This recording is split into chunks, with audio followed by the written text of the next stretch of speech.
여러분을 사랑하고 축복합니다. 말씀을 나누기 전에 잠시 기도하도록 하겠습니다. 하나님 참으로 감사합니다. 고난이 위익이라 말씀하셨지요. 고난이 축복이라 말씀하셨지요. 아버지, 다양한 여러 가지 고난이 우리들의 삶 가운데 있었습니다. 그런데 그것이 유익이 됐기도 했으며 또 저주가 됐으며 또한 축복이 되기도 했으며 아직까지도 상처로 남아있기도 합니다. 아버지, 우리에게 밀어닥치는 고난 우리가 분별하게 하시고 그 고난이 진정한 유익과 축복이 될 수 있도록 우리를 가르쳐 주시옵소서.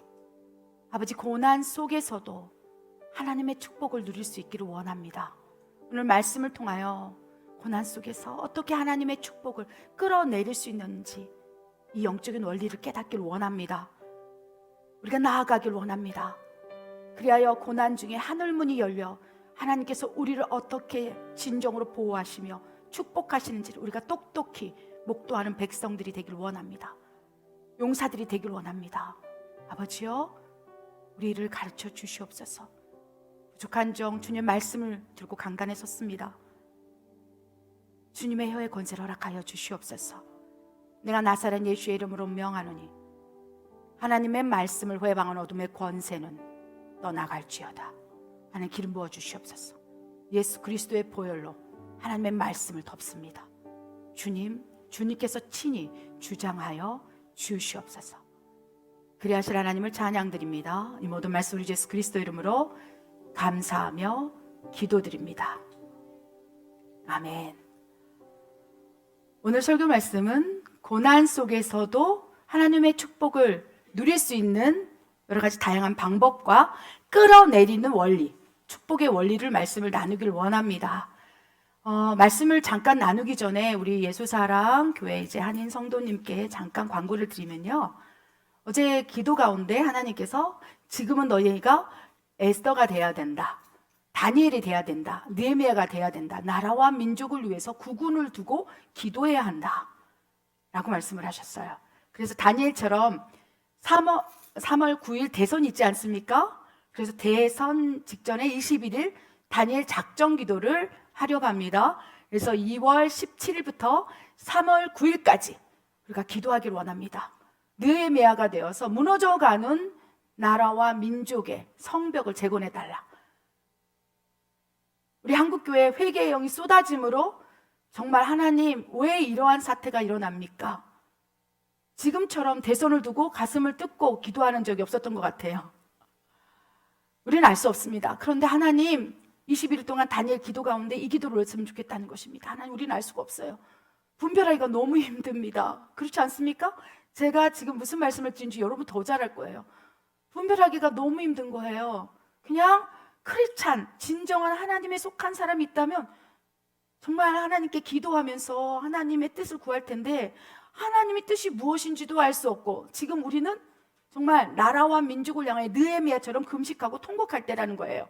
그래서 하나님, 원컨대 21일 다니엘 작정 기도를 통해서 또 금식하며 기도할 때 하나님, 우리는 몰라요.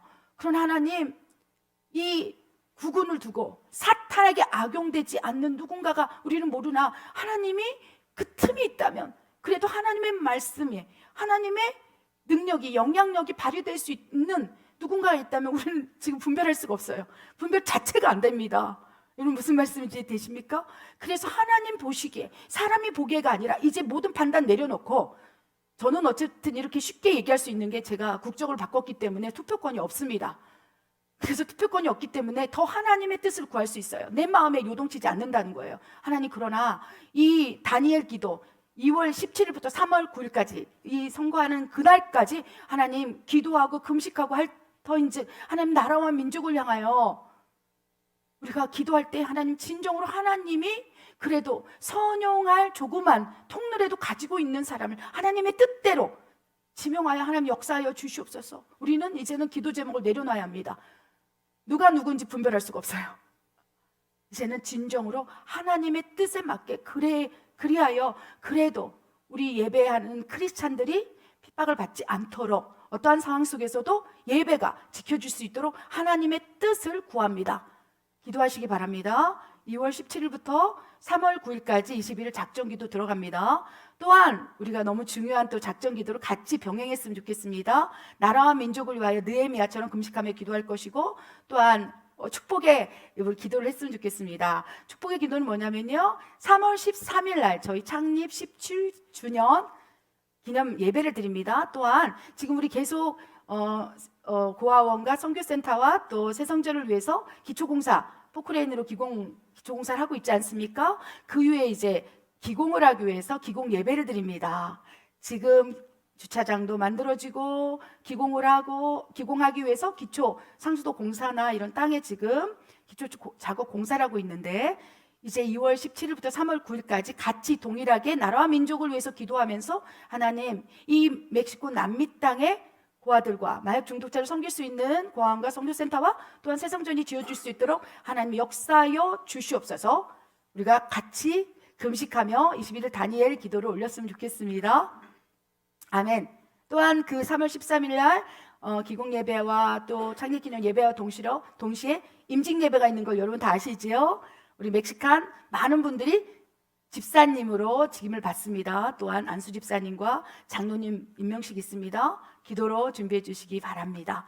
하나님께서 놀라운 일을 행하실 거라고 믿습니다. 하나님도 스스로 일하시는 전제하시고 전능하신 부분이 있지만 또 그 하나님의 전능성과 전지성을 나타낸 일꾼들이 필요한 거예요. 하나님에 속한 사람들이 필요한 거예요. 그래서 한국 땅에 나라와 민족을 위해서 하나님의 영향력을 발휘할 수 있는 사람이 세워지고, 또 우리 교회도 3월 13일 날 창립 예배 때 또한 그런 일꾼들이 세워져서 진정으로 하나님 나라가 확장되기를 소원합니다. 아멘. 오늘 말씀을 나누길 원합니다. 말씀은요, 고난 속에서도 하나님의 축복을 끌어내리고 하나님의 축복을 누릴 수 있는 다양한 여러 가지 영적 원리들이 있는데, 그 영적 원리를 나누기를 원합니다. 우리 말씀을 한번 보기를 원합니다. 다니엘 6장 10절 16절 한번 보겠습니다. 시작. 다니엘이 이 조서에 왕의 도장이 찍힌 것을 알고도 자기 집에 돌아가서는 윗방에 올라가 예루살렘으로 향한 창문을 열고 전에 하던 대로 3번씩 무릎을 꿇고 기도하며 그의 하나님께 감사하였더라. 이에 왕이 명령하매 다니엘을 끌어다가 사자굴에 던져 넣는지라. 왕이 다니엘에게 이르되 내가 항상 섬기는 너희 하나님이 너를 구원하시리라 하니라. 아멘. 우리가 2월 17일부터 3월 9일까지 다니엘 21일 작정 기도를 함과 동시에 하나님께서 기도 가운데 너희는 다니엘의 고난에 동참하라 라는 마음을 주셨어요. 우리 다니엘 6장 10절 말씀 16절 말씀을 보면요, 다니엘이 지금 고난 가운데 있는 것을 우리가 보게 됩니다. 다니엘이 지금 어떤 고난에 있습니까? 사자굴에 갇히게 됐어요. 다니엘을 끌어다가 사자굴에 던져버린 거예요. 근데 그 고난의 근원이 무엇일까요? 바로 다니엘이 믿음을 지키기 위해서 사람들 앞에서 그 믿음을 보였더니 그것이 죄명이 되어서 그렇게 하나님에게 예배드린 것, 기도한 것이 죄명이 되어서 사자굴에 갇히게 된 거예요. 그래서 다니엘이 지금 당하고 있는 고난은 사실 어찌 보면 좀 부당한 고난 아니겠습니까? 자기가 죄를 진 게 아니지 않습니까? 그런데 지금 다니엘이 사자굴에 갇히면서 고난에 처하게 된 상황이 지금 다니엘 6장 10절과 16절에 기록되어 있다는 것입니다. 그래서 오늘 다니엘의 고난을 통해서 우리가 그 고난 속에서도 어떻게 그 고난이 축복이 되고 하나님의 축복을 끌어내리는 열쇠를 소유할 수 있게 되는지에 대해서 말씀을 나눠보기로 합니다. 그래서 다니엘의 고난을 묵상해 보시기 바랍니다. 여러분 지금 다니엘과 같은 고난을 받고 계십니까? 다니엘은 왜 고난을 받게 되었습니까? 절대로 왕에게 빼고는 그 어떤 누구에게도 우상을 숭배하지 마라. 그게 신이라고 생각했어요. 그래서 누구든지 다른 신에게 절을 하는 자는 사자굴에 가둬버리라라고 이 공문이 내려왔고 곳곳에 붙여져 있는 상태였어요. 그런데 다니엘은요, 그 공문을 보고도 다니엘이 이 땅에서 지금 넘버 3의 정치를 하고 있었던 사람 아니겠습니까?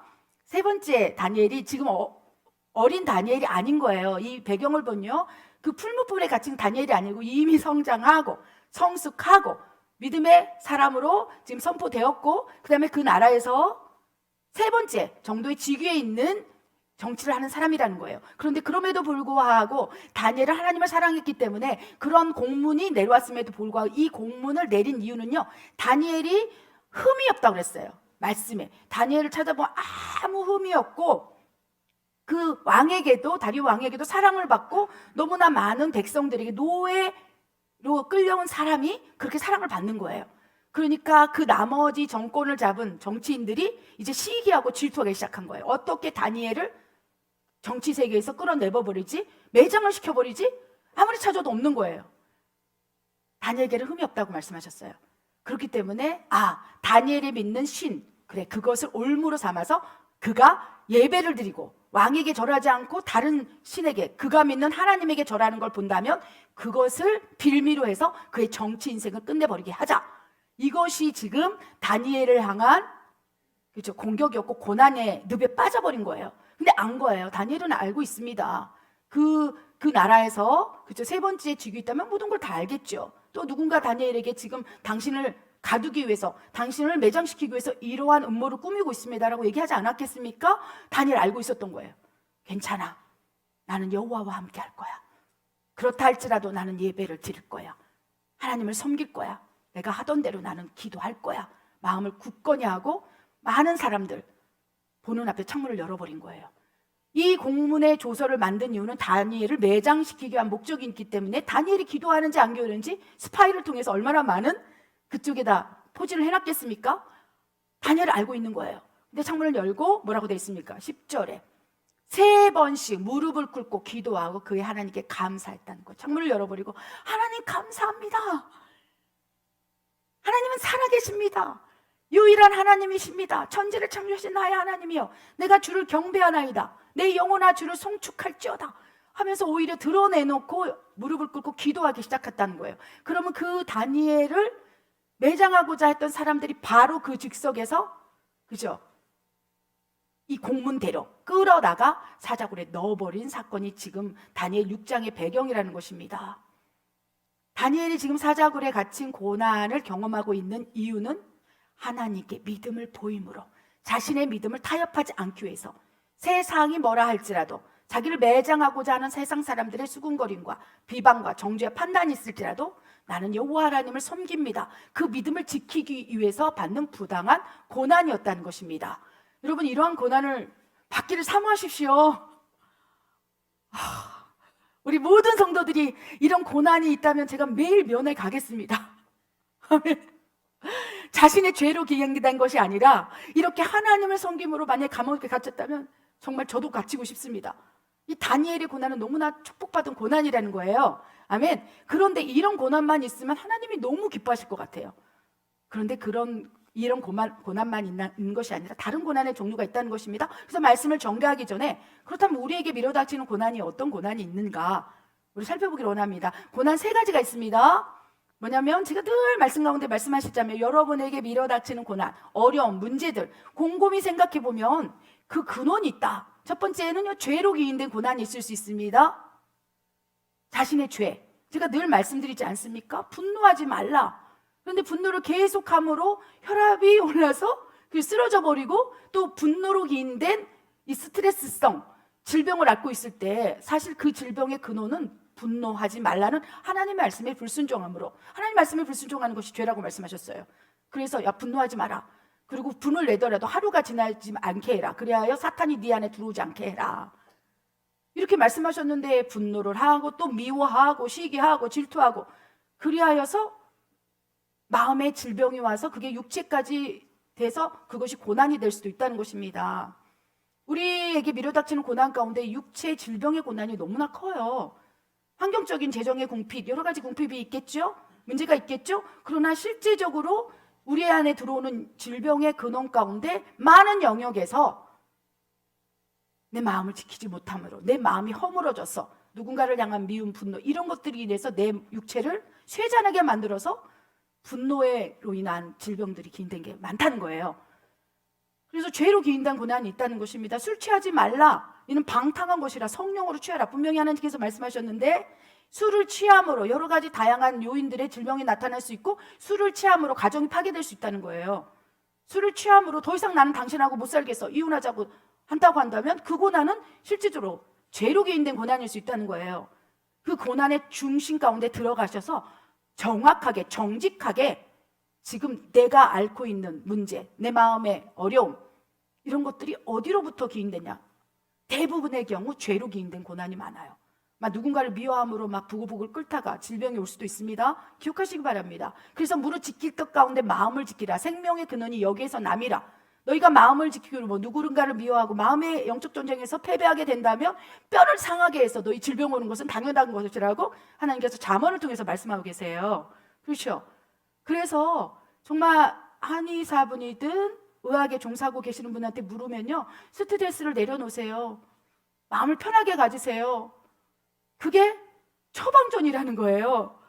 그렇다면 미움, 분노 이런 것으로 인해서 여러분의 육체가 쇠잔해지고, 그러다 보면 육체가 쇠잔하기 때문에 그동안 했던 활동들을 못하게 되고 직장을 잃어버리고 재정이 막혀지고, 그리하여 사람들 관계에서 소원해지고 어쩌면 비방을 받게 되고 판단받게 되므로 여러 가지 다양한 복합적인 고난들이 패키지로 올 수 있다는 거예요. 그래서 근원이 무엇이냐? 내 마음을 지키지 못함으로 그 고난이 올진데, 그 마음을 지키지 못하는 것 자체가 죄로 기인된 거라는 거예요. 미움, 시기, 질투, 분쟁, 음란, 불법, 거짓말 이런 걸로 해서 파생적으로 고난이 올 수 있다는 것입니다. 그래서 고난의 종류 가운데 죄로 기인된 고난이 있을 수 있고요. 또 그 죄로 기인된 고난이 더 파생적으로 일어나게 되면 사탄이 그 죄 틈새에 들어옴으로 고난을 활성화시키고 확장시키고 가중시켜요. 내 마음을 지키지 못함으로 막 분노를 일으키고 막 여러 가지 다양한 고난, 내 마음의 고난을 겪고 있을 때 사단은 박수를 치면서 사탄이 더 그 고난 가운데 개입할 수 있다는 거예요. 환경을 흔들어버리고, 그렇죠? 어려움에 있는 속에서 더 밟히는 지렁이로 고난을 받고 있는데 사단은요, 그 밟히는 지렁이를 더 밟는 게 그의 속성이라는 거예요. 그냥 죽어라. 그래서 죽이는 영이라고 하지 않습니까? 조금 무너져 있을 때 하나님의 사람들은, 하나님의 영은 위로하고 견면해서 세워주는데, 사탄은 조금 우리가 고난 가운데 내 마음을 지키지 못함으로 여러 가지 다양한 고난 속에서 죄로 기인됐건 어쨌든 그럴 때 사단은 그 틈새로 공격을 가중시킨다는 거예요. 환경을 통하여, 상황을 통하여 조건을 흔들므로 그 아운에 가장 강하게 역사하는 거, 생각을 충동함으로 고난 중에서 내가 왜 사냐, 내 인생은 뭐냐, 난 만신창이다, 실패자다, 하나님 날 버렸어, 이런 하나님이라는 믿고 싶지 않아, 이런 생각에 충동을 가중시킴으로 사탄의 공격이 확장된다는 거예요. 그래서 그 죄로 기인된 고난이 있을 수 있고요. 죄로 기인된 고난이 치료되지 않고 회복되지 않는다면 그 가운데 사탄이 역사함으로 악한 영이 가중시켜서 악한 영을 통한 또 고난이 파생적으로 올 수 있고요. 또 하나는 하나님이 허락하신 고난이 있을 수 있다는 거예요. 하나님께서 작정하시사 누군가를 쓰기 위해서 연단하시고 훈련하실 때 발생되는 고난이 있을 수 있다는 것입니다. 아멘. 이 다니엘은 하나님이 허락하신 고난이 있다는 거예요. 그리고 하나님이 허락하신 고난도 두 가지 종류로 나눌 수 있는데요. 하나님께서 그 사람의 연약한 부분, 모난 부분, 기질들, 성품들, 저것만 내 아들이 고치면, 저 재물의 탐욕만 내려놓으면, 다른 사람에게 선을 베풀지 않고 완고한 마음만 내려놓으면, 저 강팍함만 내려놓으면, 저 질병, 그 건강만을 우선하는 그 마음만 내려놓으면 참 쓰겠는데, 그 부분에서 엉켜지고 있는 그 아들, 딸을 바라보면서 하나님께서 때로는요 질병을 허락할 수 있어요. 그래서 생명은 주권은 여호와께 있은지 살리든지 죽이든지 마음대로 하세요. 불치병이 걸리게 하심으로 하나님이 허락하신 거예요. 모세 옆에 둔 미리암이 나도 하나님의 음성을 듣는다라고 하면서 교만해서 쿠데타를 일으키고자 할 때, 그렇죠? 그것이 죄이기도 하지만 하나님께서 허락하셨어요. 나병을 허락하신 거예요. 그래서 미리암의 그 교만함, 내가 지금 모세를 쓰고 있고 모세를 끌고 출애굽을 시도하고 있는데 어찌 너도 하나님의 음성을 듣는다 하며 내가 세운 지도자를 흔들려 하느냐, 이것이 하나님이 허락하신 질병의 중심 아운의 아버지 마음이라는 거예요. 그래서 이 미리암에게 나병을 딱 허락했을 때 미리암이 꼬꾸라지지 않았습니까? 그랬더니 7일 만에 그냥 나병을 깨끗하게 치유한 거예요. 그리고 여선지자를 확 세워버리는 거예요. 그래서 하나님께서 허락하신 고난도요 쓸만한 그릇에게 준다는 거예요.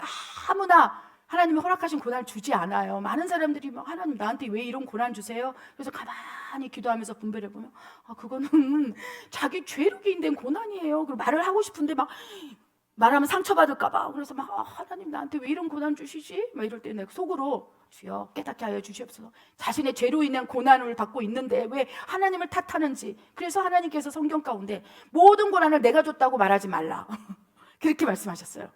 다 너희의 고난은, 너희가 받을 고난은 너희 죄로, 너희 교만함으로 발생되는 고난이니 나에게 내가 고난을 줬던 말하지 말라. 그 고난을 하나님이 허락하셔서 주기도 하시지만요, 그릇이 될 때, 그래서 하나님이 허락하신 고난을 좀 성경적 용어로 연단이라고 말합니다. 훈련이라고 말해요. 그리고 연단되고 훈련된 사람을 연마시키기 위해서 하나님이 다루시는 손길인 거예요. 그래서 많지 않아요. 하나님이 허락하신 고난.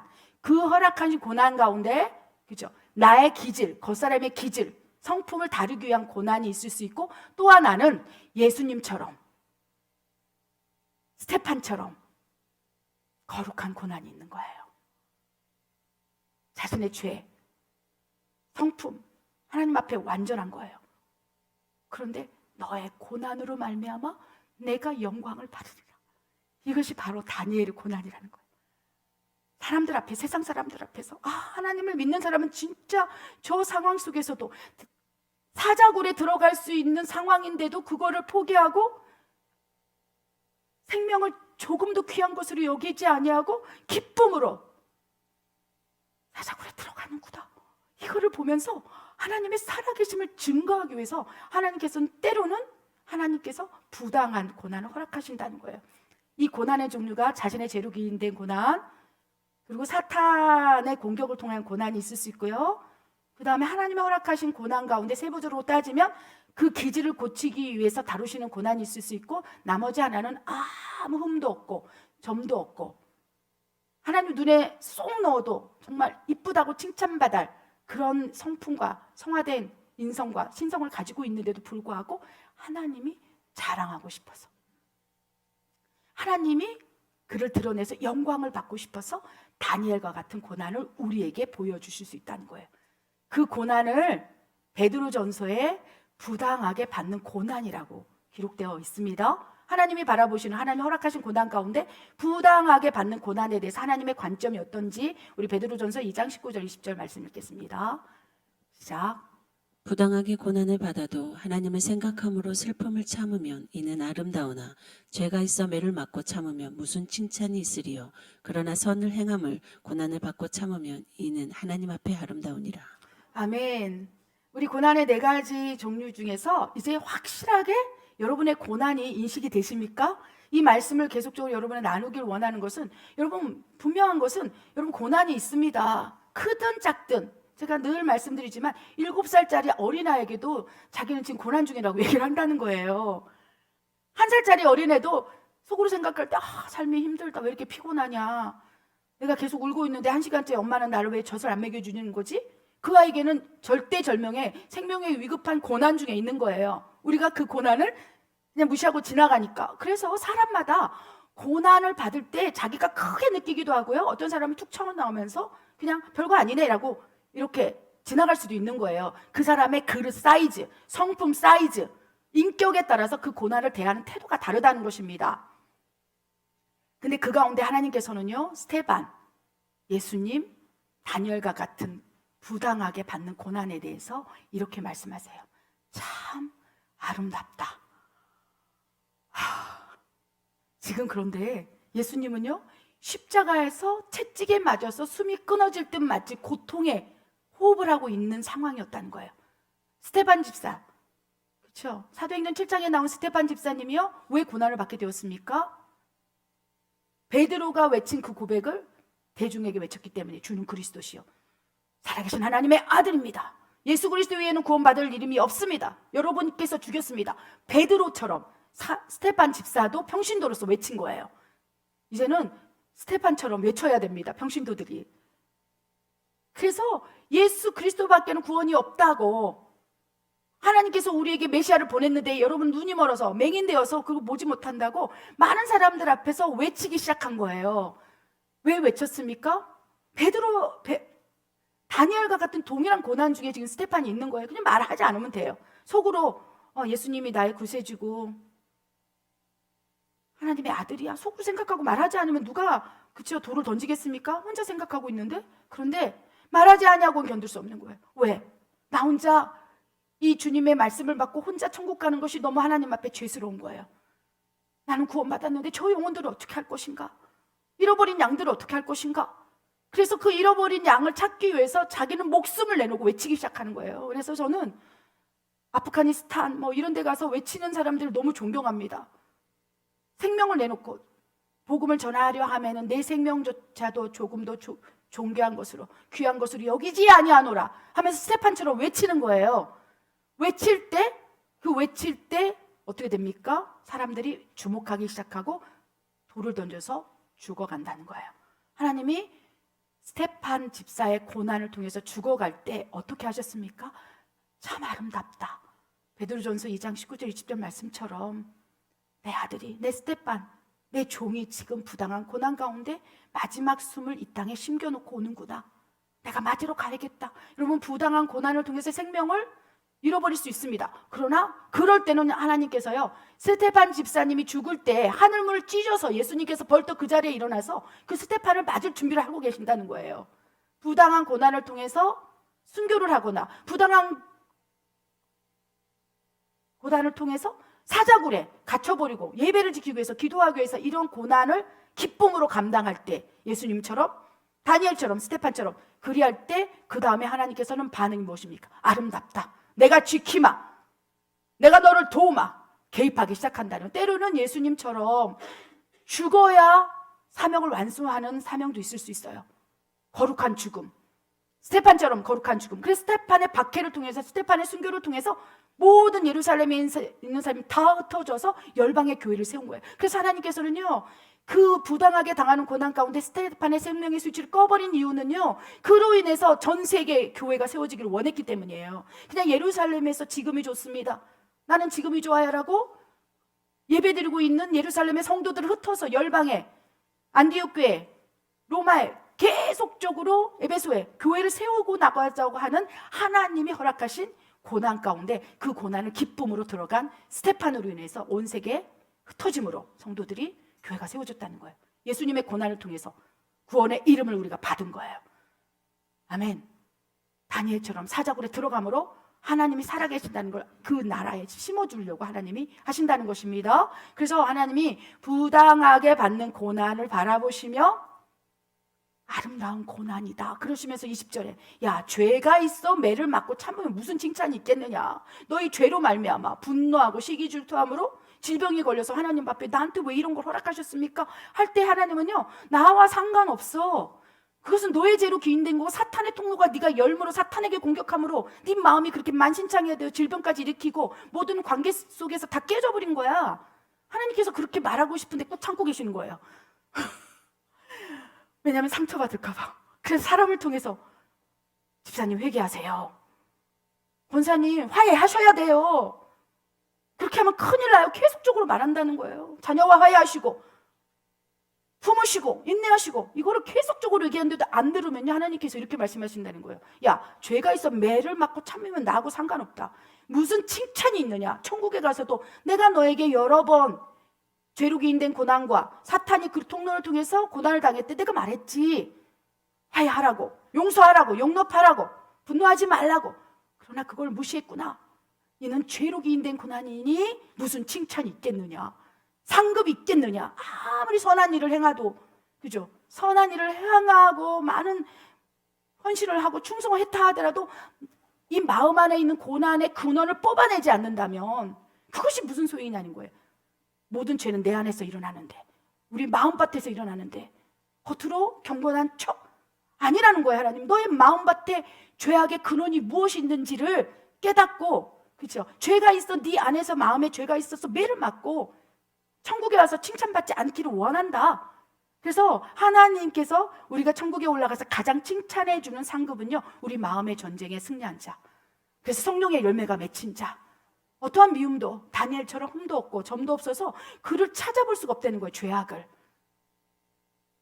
모든 영혼들에게 사랑하고 모든 영혼의 화평으로 대하고 온유와 절제로 대했을 때 흠이 없기 때문에 그런 자가 칭찬을 받고요.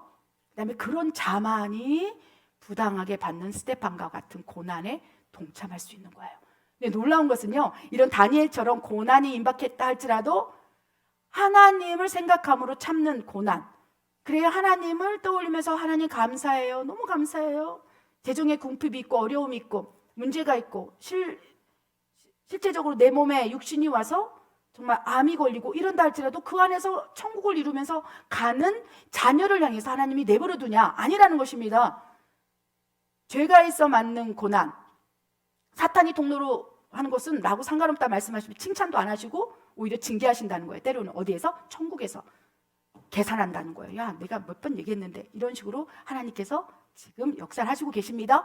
그리할 때 이제 우리가 지금은 우리가 부당한 고난을 받고 있지 않아요. 하나님 허락하신 부당한, 거룩한, 부당하게 받는 고난을 받지 않아요. 그런데 만약에 우리가 다니엘처럼 믿음을 보이기 위해서 하나님 앞에 진정으로 아름답다 하는 고난에 들어가게 된다면 놀라운 축복을 받을 수 있는 거예요. 6가지 축복을 받는다는 것을 기억하시기 바랍니다. 그래서 우리는 지금 하나님 앞에 보기에 아름다운 부당하게 받는 고난을 받는 분이 별로 없어요, 사실. 그런데 말씀에 기록되어 있기 때문에 이 고난을 침노하시기 바랍니다. 하나님, 내가 앞으로 예배를 못 드리게 된 상황이 된다 할지라도 마지막 때는 환란이 있지 않습니까? 그래야 내가 어떠한 고난과 환난과 믿음을 잃어버릴 때 타협하지 않고 내가 다니엘처럼 창문을 열어 제키고 3번을 하나님을 찬양하겠습니다. 이것이 부당한 고난이라는 거예요. 예수님을 증거함으로, 하나님만이 유일한 신이라고 외침으로 이제는 부당하게 받는 고난을 크리스찬들이 받을 수 있는 시대로 도래한다는 것입니다. 그럴 때 하나님께서는 분명히 말씀하셨어요. 너희가 예수 그리스도를 주로 시인하고 천하 구원받을 이름은 예수 그리스도밖에 없으며 예수님만이 길이요 진리요 생명이라고 너희가 세상을 향해 외치게 된다면 마지막 때에는 부당하게 받는 고난 안으로 들어갈진데, 그리할 때 하나님이 어떻게 축복을 주시는지 기억해놔라. 아멘. 이 6가지 축복을 내가 기억해 놓는다면, 우리가 기억해 놓는다면 그 고난으로 설령 들어간다 할지라도 강하고 담대함을 뚫고 나갈 수 있다는 것입니다. 그래서 다니엘이 사자의 굴에 갇혀서 부당하게 받는 고난을 받을 때 어떻게 하나님이 축복을 해주셨는지 우리 말씀을 읽기를 원합니다. 다니엘 6장 21절과 23절 읽겠습니다. 시작. 다니엘이 왕에게 아뢰되 왕이여 원하건대 왕은 만수무강하옵소서. 나의 하나님이 이미 그의 천사를 보내어 사자들의 입을 봉하셨으므로 사자들이 나를 상해하지 못하였사오니 이는 나의 무죄함이 그 앞에 명백함이오며 또 왕이여 나는 왕에게도 해를 끼치지 아니하였나이다 하니라. 왕이 심히 기뻐서 명하여 다니엘을 굴에서 올리라 하매 그들이 다니엘을 굴에서 올린즉 그의 몸이 조금도 상하지 아니하였으니 이는 그가 자기의 하나님을 믿음이었더라. 아멘.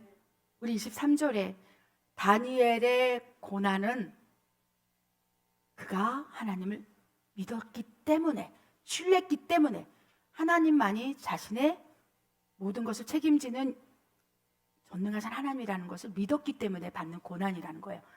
그런데 하나님이 허락하신 부당한 고난을 받을 때 이 사람들의 영적인 특징을 우리가 분별해 봐야 돼요. 스테판이 돌에 맞으면서 부당하게 받는 고난을 당할 때 스테판은요, 그 안에 엄청난 평강이 있었어요. 왜냐하면 하나님께서 기뻐하시고 아름답다고 여기시는 부당하게 받는 고난을 들어가기 직전에 그 사람들 성령으로 충만하게 채우신다는 거예요. 그래서 여러분 걱정하지 말기 바랍니다. 지금 마지막 때 초입으로 들어갔고 재난의 시작이 일어날 수 있습니다. 그래서 어찌 보면 우리 크리스찬들에게 가장 큰 고난은요, 예배를 드리지 못하게, 그렇죠? 이 공문처럼 내가 왕이니까 나 이외에는 어떠한 신도 예배 드리지 마라. 이 북한이 그렇지 않습니까? 중국이 그렇지 않습니까? 시진핑에게, 그렇죠? 김일성, 김정은, 그렇죠? 김정일, 이 사람들에게 예배하지 않고 다른 신한테 예배하면 다 죽여. 그래서 사회주의 국가가, 그렇죠? 종교의 자유를 잃어버리고 핍박받고 죽어가는 요인이 그 통치자가 자기가 왕이라고 생각하고 있기 때문이라는 것입니다. 내가 왕인데 어디다가 저러래? 근데 유일하게, 그렇죠, 크리스찬만이 여호와 하나님이라는 것을 알기 때문에 타협을 안 한다는 거예요. 진정한 크리스찬입니다. 오직 예수 그리스도 밖에 구원의 이름이 없다 하고 절하지 않는 진정한 다니엘과 같은 믿음이 있다면 부딪히게 된다는 거예요. 내가 왕이라고 생각하고 있는 국가의 통치자의 눈에 가시죠. 다 색출해서 죽여버려. 이것이 북한의 지금 크리스찬을 향한 핍박 아니겠습니까? 그래서 우리는 나라와 민족을 위해서, 대통령을 위해서 기도해야 된다는 것입니다. 대통령을 위해서 진짜로 기도하고 목숨을 걸고 느헤미처럼 기도해야 돼. 에스더처럼 죽으면 죽으리라 하고, 하나님 제발 우리의 믿음을 지킬 수 있는, 그래야 다니엘과 같은 시대 속으로 우리가 돌입하지 않도록 기도해야 된다는 거예요. 21일 작정기도의 목적입니다. 그래서 다니엘이 유일한 하나님이 신이다라고 그 믿음을 보였을 때 엄청난 고난이 들어갔는데, 그 가운데 이 부당한 고난으로 들어가기 직전에 말씀드린 대로 성령으로 충만하게 한다는 거예요. 그래서 스테판이 사도행전 7장에 돌에 맞이기 직전에 그는 성령이 충만하게 외치기 시작했다고 그랬어요. 그래서 예수님 자체는 성령으로 잉태하셔서 하나님 자체니까 이미 성령이신 거예요. 아멘. 그래서 예수의 영은 성령이라고 말씀하신 거예요. 그러니까요, 두려움이 없는 거예요. 그 고난으로 들어가기 직전에 다니엘도 성령이 충만해서 돌을 던지든 그 돌이 아프지가 않은 거예요. 성령이 충만하면요, 눈에 뵈는 게 없어요. 한번 충만해 보십시오. 그래서 술 취한과 비슷하다고 그러죠. 성령이 충만하면요, 막 내가 뭔 말을 하는지 횡설수설 하는데 성령이 말하게 하시면 따라 막 하나님의 말을 쏟아붓는 거예요. 술 취할 때는요, 저는 뭐 잘 모르겠습니다. 술이 확 취하면 내가 무슨 말 하는지도 몰라. 그 다음날 어떻게 그런 얘기를 나한테 할 수 있어? 그 부인이 화가 나갖고 그러면 나 잘 모르겠어. 내가 뭔 말을 했는데 하나도 기억 안 나. 사탄이 말하게 함에 따라 막 뱉어. 너 기억도 못하는 거죠? 성령의 취함과 술 취함이 어쩌면 비슷해요. 내가 내 의지로 역사할 수 없어요. 내가 내 의지로 말할 수 없어요. 그래서 성령이 충만함으로 베드로도 외치고 스데반도 외치고 다니엘도 막 성령이 충만해서 무섭지도 않는 거예요. 사도 바울도 막, 그치요, 40대에 한 대 가만 이런 매를 수없이 맞았는데도 무섭지 않은 거예요. 막 외치는 거예요.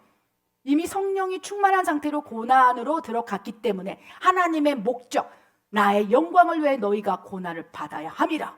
현재의 고난 장차 받을 영광과 비교할 수 없도다. 그러면서 고난으로 확 끌고 갈 때 이미 성령이 충만했기 때문에 평강의 복이 있는 거예요, 이미. 그래서 스테판이 죽을 때 아프다고 기록된 게 하나도 없어요. 돌을 맞고 그는 자니라. 평안한 상태로 내가 이제 아버지 집에 갑니다. 아멘. 이 성령 충만과 평강의 축복이 임하게 되면 나머지 축복은 저절로 굴비가 깨어지듯이 일어나는 축복이라는 것입니다. 그래요, 여러분, 진짜 내가 하나님 앞에 온전히 섰는지 안 섰는지는요, 부당하게 받는 고난, 핍박, 판단 안에서 그냥 그러거나 말거나 반응하지 않는 거라면 진짜 하나님 보시기에 참 좋은 그릇이라고 얘기할 수 있는 거예요. 그 어느 순간에는요, 그 사람 믿음이 있는 것처럼 느껴질 수 있습니다. 그러나 어려움이 있을 때, 억울하게 당할 때, 판단받을 때, 정죄받을 때, 그럴 때 그 사람에게 나타나는 반응을 통해서 저 사람의 믿음은 진짜구나, 가짜구나, 그냥 여실히 드러납니다. 인격이 드러난다는 거예요. 이미 성령으로 충만해서 성령의 열매가 맺힌 자들의 그 부당한 고난, 그래 하나님의 영광의 통로로 들어갈 때 첫 번째 샬롬이 있어요. 그냥 머리부터 발끝까지 성령이 그냥 휩싸버려요. 돌을 맞아도, 고문을 당하여도, 감옥에 갇혀도, 예수님께서 십자가에 못 박혀 피를 다 쏟아내도 그 고통 가운데 느끼지 않도록 성령으로 덧입혀버린다는 거예요.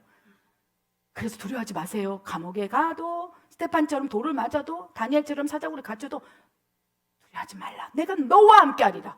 놀라지 말라. 내가 너의 하나님이 되어 주리라. 나의 의로운 오른손으로 너를 붙들리라. 이것이 고난으로 쫙 들어갈 때 평강으로 덮어버리는 거예요. 그 평강의 열쇠를 가지고 이제 하나님 앞에 나오면 나머지는 줄줄줄 풀리는데, 두 번째 축복은요, 보호예요. 그 다음부터 보호하기 시작해요. 아멘. 다니엘이 어떻게 보호했습니까? 사자가 이제 사자굴에 들어갔을 때 막 우르렁거리고 배고파 오는 사자처럼 이렇게 다니엘을 보지 않았겠습니까? 그 사자가 배부른 사자가 아니에요. 배고파 우는 사자처럼 삼킬 자를 찾아 막 헤매고 다녔다가 누군가 하나 한 10일을 굶길 거예요. 다니엘이 탁 끌려서 팍 던져졌을 때 사자가 갑자기 막 배고파 우는 사자니까 막 달려들 악한 영이 확 달려들지 않겠습니까?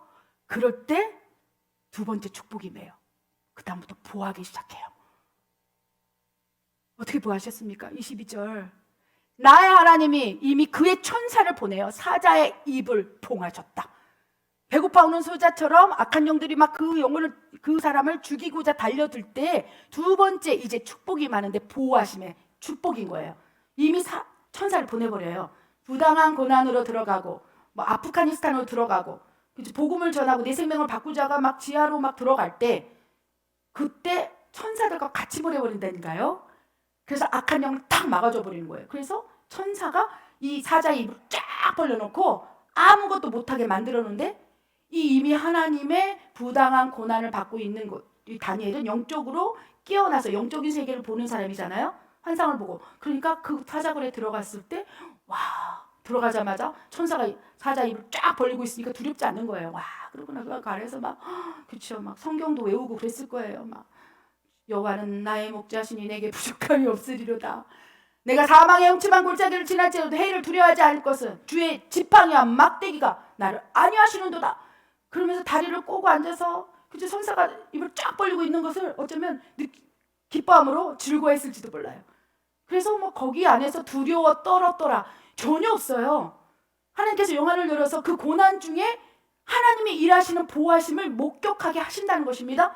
이거는 다니엘에게만 일어나는 게 아니라 그 고당한 고난 중에도 하나님을 예배하기로 작정하고 내가 목에 칼이 들어와도 내가 예수님과 다른 어떤 곳과도 타협하지 않겠다. 믿음을 확실히 세운 자들에게는 그냥 덤으로 주는 축복이에요. 먼저 그의 나라와 의를 구하라. 그리하면 이 모든 것을 더하여 주리라. 하나님의 축복을 부어버린다는 거예요. 평강을 부어버리고 보호를 부어버리고 그 다음에 세 번째 축복 보니까 권세를 부어버려요. 그 순간 영의 눈이 열린 것 자체가 권세예요. 영적인 세계가 열어버린 게 자체예요. 하나님이 지금 어떻게 무슨 일을 하고 있는지 알아버리는 게 시간표를 분별하는 것 자체가 하나님 지금 어떠한 일을 이 사장으로 행하고 있는 것을 알아버리는 것이 권세인데 이미 다니엘은 영적 세계가 열림으로 영적 세계에 일어나는 하나님의 시간표 안에서 중심에서 기도를 하는 사람으로서 권세를 가지고 있었다는 것입니다. 그런데 이 권세와 보호하심을 강력하게 받기 위해서는 무엇입니까? 하나님을 향한 믿음으로 내가 설령 그래 할지라도 내가 고난에 들어가리라. 이 마음이 있어야 된다는 거예요. 이 마음이 없으면요 절대 이런 축복을 받을 수 없습니다. 그래서 샬롬의 축복, 하나님의 강권적인 보호하심과 이제 권세가 나타나요. 그리고 이제 네 번째 축복은 어떤 축복인지 우리 말씀을 보기로 합니다. 쭉 이어진 말씀입니다. 다니엘 6장 24절 27절에서 28절입니다. 읽겠습니다. 시작. 왕이 말하여 다니엘을 참수한 사람들을 끌어오게 하고 그들을 그들의 처자들과 함께 사자굴에 던져넣게 하였더니 그들이 굴바닥에 덮기도 전에 사자들이 곧 그들을 움켜서 그 뼈까지도 부서뜨렸더라. 그는 구원도 하시며 건져내기도 하시며 하늘에서든지 땅에서든지 이적과 기사를 행하시는 이로써 다니엘을 구원하여 사자의 입에서 벗어나게 하셨음이라 하였더라. 이 다니엘이 다리오 왕의 시대와 바사 사람 고레스의 시대에 형통하였더라. 아멘. 이 세 가지 축복은 처음에 그죠, 샬롬, 평강. 그래서 하나님께서 요한복음 14장 27절 말씀에 내가 너희에게 평안을 끼치노니 이는 세상이 주는 평안이 아니요 하나님이 주는 평안을 너희에게 주노라. 아멘. 부당한 고난을 받고자 결단하는 다니엘에게 하나님이 주신 평안이 임하니까 나머지는 그대로 연결되면서 이게 한순간에 같이 열릴 수도 있고요. 점차적으로 믿음이 성장하고 성숙하면서 받을 수도 있는 축복이라는 거예요. 그 다음에 이제 어떤 축복이 임하느냐? 하나님의 공의로운 재판이 시작돼요. 누가 내 아들, 하나님 보기 아름다운 고난을 당하고 있는 내 다니엘을 만지느냐? 그래서 가만히 계셨다가 하나님께서 공의롭게 치리하기 시작한다는 거예요. 공의롭게 심판하기 시작하는 거예요. 이제 경중을 따져서 하나님 앞에 누가 죄인이냐? 하나님 앞에 누가 잘못했느냐? 그래서 하나님의 공의로운 재판이 시작된다는 거예요. 재판이 시작될 때 하나님 보시기에 아름다운 하나님 앞에서 슬픔을 참고 견뎌낸 다니엘을 보기에 참 아름답다 하시면서 너는 내 뒤에 있어라. 내가 이제 재판을 시작한다 하시면서 다니엘을 정치 세계에서 매장시키고자 했던 나머지 사람들, 그 사람을 끌어다가 이제 무고한 죄인을 죽이려 했던 그 죄목이 드러나므로 사자굴에 확 집어넣었을 때 완전히 판이한 사건이 일어나는 거예요.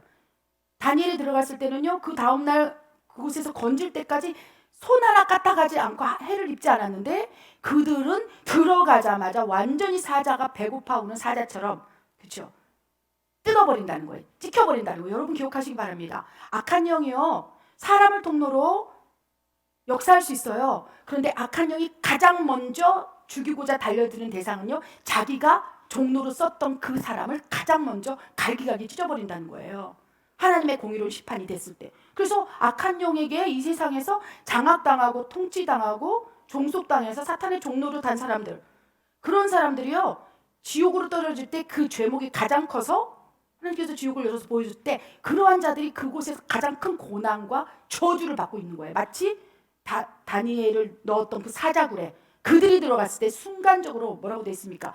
그들이 굴 바닥에 닿지도 않게 확 던져졌을 때, 공중에 떠 있을 때 그 사자들, 우는 사자와 같은 악한 사탄들이 자기가 썼던 도구들을 확 채버려서 갈기갈기 찢어버린다는 거예요.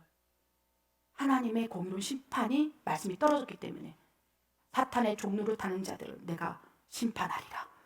사람이 한 번 죽는 것은 정해져 있어요. 그 후엔 심판이 있으리니 생명책에 기록되지 않은 자는 그 누구든지 불못에 던져진다. 이 하나님의 말씀이요, 하나님이 심판하기 전에는 그게 공의롭게 재판되지 않아요. 근데 하나님께서 저자를 심판하라, 예수 그리스도를 믿지 않는 자는 지옥으로 던져진다 했을 때 그 순간 그 사람을 누가 우는 사자처럼 갈기갈기 찢냐? 그 사람을 도구로 썼던 악한 영들, 사단이 그들을 갈기갈기 찢어버린다는 거예요. 그래서 여러분, 이 세상에서 단절해야 될 부류가 있은지 어둠하고 단절해버리십시오. 여러분 진짜입니다. 여러분 안에 속 안에 영적 전쟁을 치룰 때 여러분 안에서 장악하고 종속한 악한 영이 떠나갈 수 있어요. 물을 지킬 것 가운데 마음을 지켜버리면 악한 영들이 우리를 종속할 수가 없습니다. 생각을 충동질할 수가 없어요. 근데 우리 안에서 그걸 끌어당기는 거예요. 그래서 사단이 야, 나만 갖고 뭐라고 하지 마. 내가 생각을 충동했을 때 네가 받아먹었잖아. 이렇게 얘기한다는 거예요. 그래서 어떤 죄를 짓고요, 누군가는 그렇게 해요. 사단이 역사에서 내가 그렇게 행동했어요. 그런데 엄밀히 따지면요, 사단이 충동을 우리에게만 하는 게 아니라 모든 사람들에게 동일하게 받는 시험이에요. 사단은 나한테만 그런 게 아니에요. 너희 형제들도 동일한 고난을 받고 있음이라고 말씀하시면서 사단은 계속 충동하는 자로, 하나님을 대적하는 자로, 믿음을 잃어버리게 하는 자로 온 세계 모든 영혼들에게 다 그 생각을 충동하고 있다는 거예요. 그런데 그 죄 틈새가 있기 때문에, 내 마음의 영적 전쟁에서 지기 때문에 그거를 끌어당기는 거예요. 그래서 내 안에 어둠이 들어올 수 있는 통로를, 죄 틈새를 열어버리는 그것이 죄라는 거예요, 하나님께서는. 그래서 그걸 가지고 하나님을 원망하지 말라고 말씀하신다는 것입니다. 그래서 하나님께서 때가 참에, 우리는 최종 심판을 어디서 받습니까? 우리 생명의 스위치가 꺼졌을 때 하나님 앞에서 온전한 하나님의 자녀로 살아갔느냐, 그렇다면 천국에 가는 것이고, 만약에 그렇지 않는다면 우리 역사했던 악한 영이 우리를 끌고, 마치 다니엘 사자굴에 넘겨졌을 때 그들이 그렇게 사탄의 통로가 되어서 죽일 듯이 달려들었던 그 사람 속에 역사했던 악한 영이 바로 잡아서 지옥으로 끌고 가버린다는 거예요. 이것이 영적인 원리입니다. 영적 세계에서 일어나는, 이해하시기 바랍니다. 그리고 늘 경계하셔야 된다는 거예요. 그래서 하나님이 어느 순간 되면은요, 그 다니엘에게 무고하게 죄를 씌우고 힘들게 했던 그 사람을 심판하기 시작한다는 거예요. 철저하게 심판합니다. 그때까지는 인내하시고 기다리시고 온유하게 참으시는 하나님의 속성이 드러나요. 그런데 딱 심판하리라, 내가 징계하리라 딱 했을 때는요, 감당 안 됩니다. 이해되십니까? 그런데 그것은 그 부당하게 받는 고난을 당하는 자녀를 향한 놀라운 보호하심의 방법이라는 거예요. 공의로운 재판을 우리가 하나님으로부터 보호받을 수 있습니다. 그 다섯 번째는요, 그 다음부터 형통하게 돼요. 이 부당한 고난 가운데 견디고 기뻐하고 권세를 받고 보호하심을 받고 공의로운 하나님이 재판을 할 때, 그렇죠? 그렇게 살아간다면 그 자체가 형통한 거예요. 그래서 아브라함에게 창세기 12장 3절에 내가 너를 저주하는 자를 저주할 것이고 축복하는 자를 축복하리라, 이것이 바로 하나님의 공의로운 재판의 축복이라는 거예요. 그리고 그 삶 자체가 형통인 거예요. 나는 가만히 있는 거예요. 그냥 누가 막 공격을 하고 사람들이 막 쥐어뜯고 밟히는 지렁이처럼 있을 때 막 수근수근하고 더 괴롭힐 때 그냥 그러거나 말거나, 그리고 그리고 이제 믿음을 지키고 쭉 나간다면 하나님께서 뒤처리를 다 해주신다는 거예요. 심판하게 하시고, 그리고 그 모습을 바라보는 다니엘을 바라보는 많은 사람들, 와, 다니엘이 놀라운 사람이구나, 하나님에 속한 사람이구나, 진정으로 하나님만이 유일한 신이로다, 모든 사람에게 다 알려진 거예요. 그래서 다니엘은 하나님에 속한 하나님의 종이라는 인식이 딱 심겨진 거예요. 그 왕조차도. 그래요. 그 왕조차도 다니엘을 무시할 수 없는 거예요. 무슨 문제가 있을 때, 어려움이 있을 때, 다니엘 어떻게 이 정책을 했으면 좋겠어? 그래서 다니엘에게 다 물어봤을 거예요. 바로 왕, 세상의 왕인, 그죠? 바로 왕, 애굽 땅의 바로 왕도 하나님에 속한 사람, 요셉을 바라보면서 저는 하나님과 함께함으로 형통한 자로다, 이미지가 딱 굳어지니까 문제만 있어도 요셉 어떻게 해야 돼? 그래서 이 나라와 민족을 위해서 다니엘 21일 기도를 할 때 그런 지도자가 없다면 그 밑에, 그렇죠? 요셉처럼, 다니엘처럼 정말 하나님의 직언을 할 수 있는 사람이 그 땅을 보호막으로 쳐주게 해달라고 이 기도를 하라는 거예요. 첫 번째 기도가 안 된다면, 하나님 그렇다면 요셉이 국무총리 아니었습니까? 다니엘이 그 나라에서 노예로 끌려간 나라였지만 넘버 3 아니었습니까? 그래요. 정권을 좌지우지할 수 있는 사람 가운데 하나님의 사람을 속속들이 꽂아 주시옵소서. 그래야 그곳에서 그들이 부당한 고난을 받을지라도 잘 견뎌내게 해주십시오. 우리나라에 다니엘과 같은 자들이 일어나게 하여 주시옵소서. 국무총리가 다니엘과 같은 믿음을 가진 자가 바꿔지게 하여 주시옵소서. 장관들이 그렇게 되게 해주시옵소서. 기도를 바꾸라는 거예요. 만약에 안 될 것 같으냐 포기하지 말아라. 그래야 그 안 될 것 같은 그 상황 속에서 교회와 종들이 싸우고, 그렇죠? 이것이 사단이 지금 요구하고 있는 거예요. 사탄이 지금 충동하고 있는 거라는 거예요. 막 너희 교회끼리 싸워라, 종들끼리 싸워라. 나는 저 사람이 좋네, 이 사람이 좋네. 그래서 어쩌면 제가 국적을 포기함으로 선거권이 없는 게 너무 행복한 거예요. 그런데 하나님께서 아니야, 그래도 다니엘과 같은 자들이 그 나라의 국군을 그래도 하나님이 살아계시다는 거 보여줄 수 있지 않냐, 요셉처럼 그럴 수 있지 않냐. 그런 자들이 들어가서 나라와 민족을 위해서 기도하는, 금식하는 자들이 세워달라고 기도해. 그걸 추가적으로 우리가 기도해야 된다는 것입니다. 21일 작정기도, 여러분 2월 17일부터 3월 9일까지 기도할 때 구체적인 기도 제목이에요. 하나님, 요셉과 같은 자, 다니엘과 같은 자를 세워주셔서 우리나라가 형통하게 해주세요, 제발. 지금 풍정등화입니다. 그래서 형통하게 해주시사, 마지막 6번째는요, 구원받게 하여 주시옵소서. 고난 속에서도 하나님의 축복을 누릴 수 있어요. 5번째 축복은 형통의 축복이에요. 우리나라가 형통하게 하시사 우리가 믿음을 지키는 것이 흔들리지 않게 하여 주시옵소서. 우리가 믿음을 지키는 것이 회방받게 하지 아니하시고 핍박받지 않도록 하나님이여 요셉과 같은 다니엘과 같은 자를 불같이 세워서 하나님 연합하게 하여 주시옵소서. 이 기도를 하라는 거예요. 그리고 나면요, 마지막 6번째, 구원의 축복을 받을 수 있어요. 우리나라를 하나님 구원하기를 원하세요. 하나님 우리나라를 사랑하세요. 그리하여 최초의 선민이 이스라엘 백성이라면 마지막 선민은 대한민국이라고 무수한 세계적인 예언가들이 얘기하고 있지 않습니까? 하나님께서 마지막 때 한국을 쓰십니다. 한민족을 쓰십니다. 유수한 세계적인 예언하는 선지자급에 있는 레벨에 있는 사람들이 계속적으로 한국 땅을 향해서 한국의 민족을 쓴다고 얘기해요. 그렇기 때문에 사단이 이토록 회방하는 거예요. 하나님의 계획을 알기 때문에. 한국 사람을 향한, 한국 교회를 향한, 한국에 있는 남종과 여종을 향한 하나님의 놀라운 구원의 계획을 알기 때문에 사단이 이토록 밀가부르듯이 공격하여서 그 가운데 하나님께서는요, 부당하게 당하는 고난을 통과하는 종들에게, 낸 남종과 여종에게 성령을 더 부어버리라. 느니비를 부어서 그들을 통해서 대부흥과 대추수의 시즌으로 들어가리라 라고 말씀을 하신다는 거예요. 그래서 여러분 12간표를 잘 분별해서 나머지 축복, 형통, 우리나라가 형통의 축복을 받기를 기도해야 한다는 것입니다. 그래야 한다면 어찌해야 될지 구체적인 방법에 대해서 시간상 빨리빨리 전개하도록 하겠습니다. 우리 베드로전서 5장 8절 9절 쭉 읽겠습니다. 시작. 근신하라 깨어라 너희 대적마귀가 오는 사슴같이 두루다니며 삼킬 자를 찾나니 너희는 믿음을 굳건하게 하여 그를 대적하라. 이는 세상에 있는 너희 형제들도 동일한 고난을 당하는 줄을 알미라. 사랑하는 자들아 너희를 오는 불시험을 이상한 일을 당하는 것 같이 이상히 여기지 말고 오히려 너희가 그리스도의 고난에 참여하는 것으로 즐거워하라. 이는 그의 영광을 나타내실 때에 너희로 즐거워하고 기뻐하게 하려 함이라.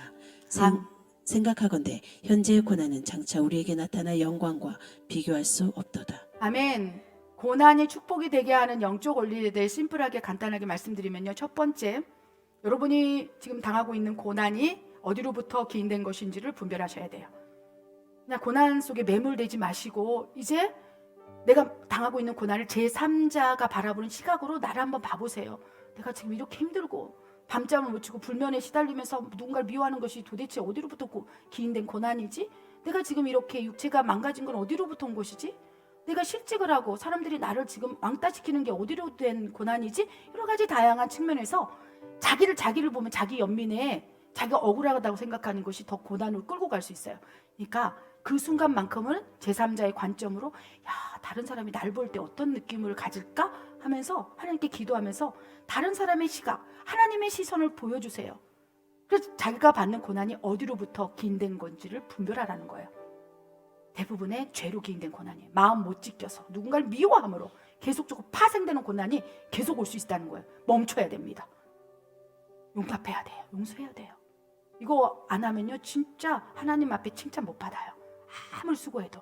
그래서 자기가 지금 당하고 있는 고난이 어디로부터 기인된 고난인지를 묵상을 하시고 이제 분별되셨습니까? 죄로 인한 고난인지 사탄이 충동함으로 더 고난이 가중되고 있는 고난인지 또한 하나님의 고난 가운데 내 기질을 다루기 위해서 하나님이 나를 지금 연단하고 있는 건지 또한 다니엘처럼 스데판처럼 예수님처럼 진짜 하나님의 영광을 위해 통로를 쓰기 위해서 부당하게 당하는 고난인지를 이제 묵상이 되셨습니까?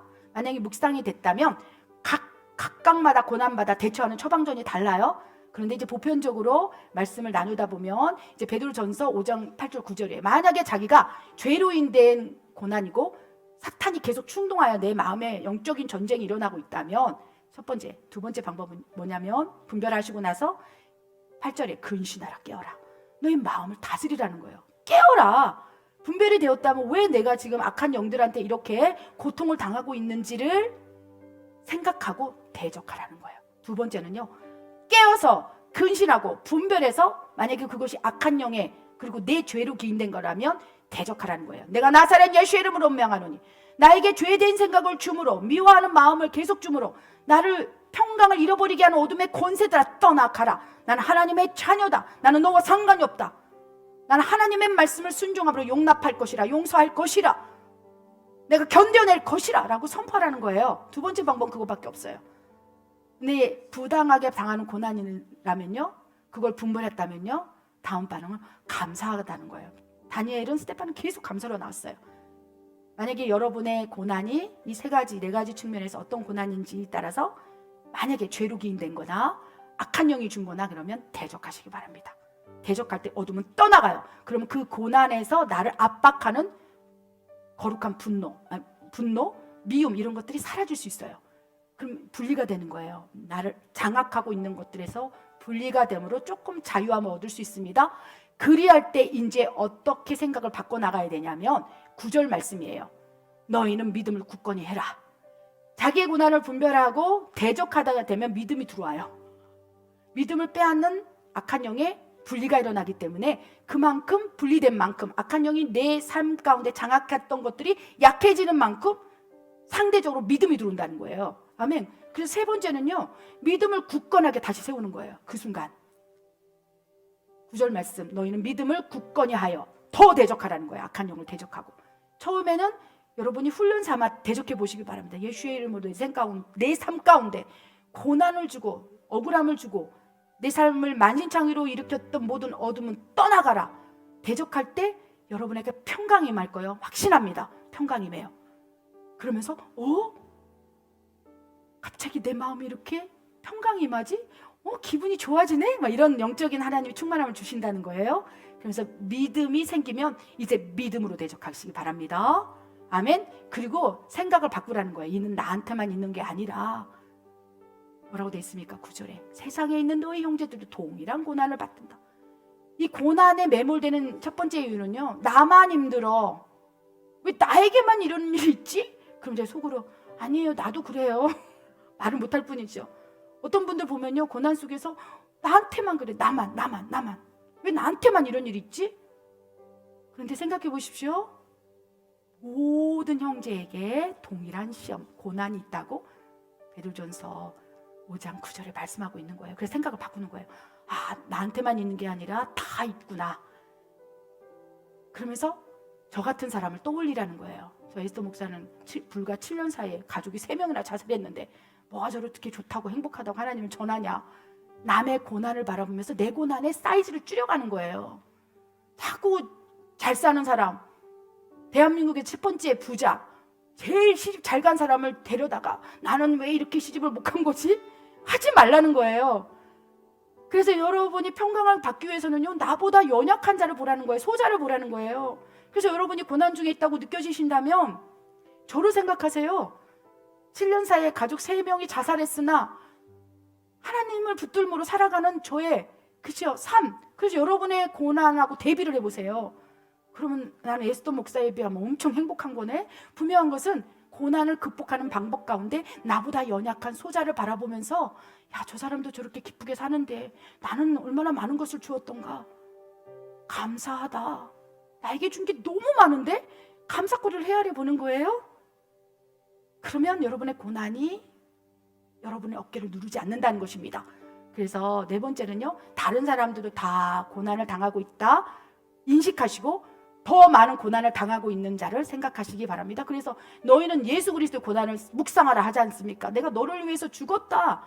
죽기까지 사랑의 피를 흘리고 죽었은즉 너희는 내 고난에 참여하라. 그러면 그 고난을 여러분이 끌고 오잖아요. 예수님의 고난을 나와 삶 가운데 대비하면서 그러면 감사가 나와요. 그러면 기뻐하고 즐거워할 수 있다고 말씀하세요. 이런 영적인 단계를 통해서 고난을 극복할 수 있는 거예요. 아멘. 그래서 베드로전서 4장 12절 13절 사랑하는 자들아 너희를 연달아려고 오는 불시험을 이상한 일 당하는 것 같이 이상히 여기지 말아라. 그렇게 부당하게 당하는 고난 가운데 다니엘처럼 요셉처럼 그렇게 불시험을 당할 때 그걸 뚫고 갈 때 정금같이 나와서 진정으로 하나님을 증거하는 자녀로서 하나님을 증거할 수 있게 내가 불시험을 주는 거다 라고 말씀하신다는 거예요. 그래서 내 고난 가운데 하나님이 지금 이 고난을 바라보고 나를 어떻게 생각할까?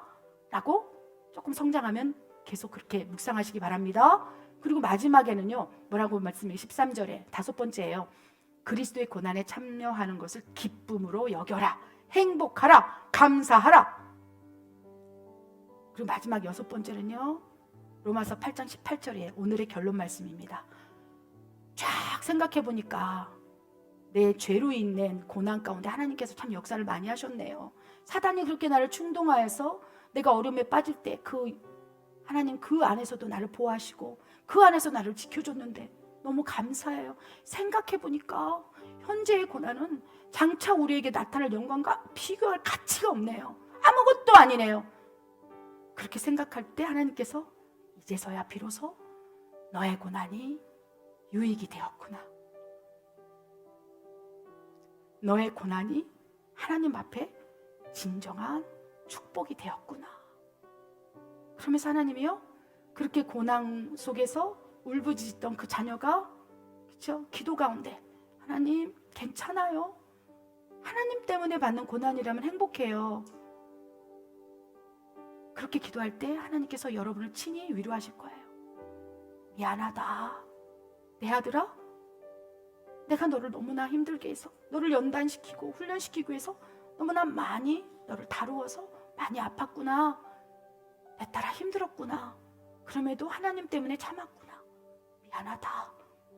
하나님의 진정한 위로가 여러분에게 임할 거예요. 그리고 내 딸아, 내 아들아, 고맙다. 이는 너희를 위한 고난이라. 하나님이 자녀가 고난 당하는 것을 너무 기뻐하지 않으세요? 사랑하니까. 진짜 사랑한다면 그 사람이 어려움이 있을 때 막 너무 마음이 괴롭잖아요. 아버지 마음이 그런 거예요. 그러니까 우리가 고난 당하고 지옥으로 떨어질 것을 너무나 아파하신 나머지 하나님 자체가 이 땅에 오셔서 십자가에 죽어버리는 고난을 선택해 버리신 거예요.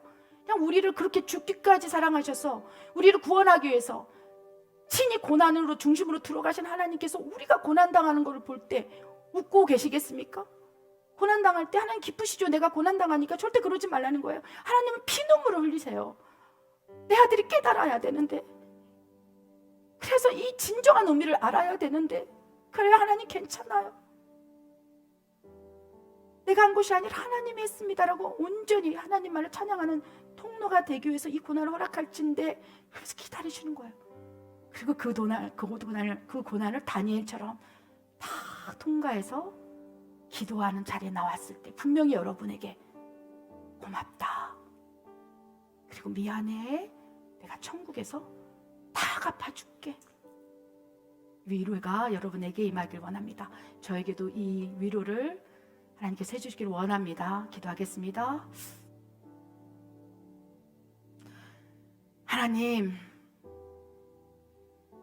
생각해 보건대 나의 어려움 가운데 참으로 하나님을 많이 원망했네요. 내 잘못인데, 죄를 짓고 맞는 내인데도 하나님을 바라보며 원망하며 저주도 했습니다. 얼마나 힘드셨습니까, 하나님? 얼마나 답답하셨습니까? 그럼에도 불구하고 쉬지도 먹지도 졸지도 아니한 채 우리를 단련시키고 연단하신 하나님의 손길이 아직도 여전히 우리 삶 가운데 미치고 있습니다. 이제는 속지 않겠습니다. 이 고난 속에서 아버지 뜻을 발견하겠습니다. 고난을 분별하고 대적하고 고난을 받을 때 아버지여, 원망하지 않는 믿음으로 성장하여서 진정으로 우리 삶 가운데 아버지의 형상이 드러나도록 아버지 더 나아가겠습니다. 붙잡아 주십시오. 오늘 말씀을 통하여 우리 사랑하는 성도님들이 하나님 진짜 기뻐하는 부당하게 당하는 고난, 믿음을 지키기 위한 다니엘과 같은 고난을 겸허히 감사함으로 받겠노라고 결단하는 시간이 되기를 원합니다. 그리하여 어떠한 환난 가운데도 뚫고 가는 믿음으로 성장되기를 원하오매, 아버지 이 말씀을 듣고 아멘으로 결단하는 모든 성도들에게 주님의 성령을 더 강력히 부어 주시옵소서. 그리하실 하나님을 찬양드립니다. 이 모든 말씀 우리 예수 그리스도 이름으로 감사하며 기도드립니다. 아멘.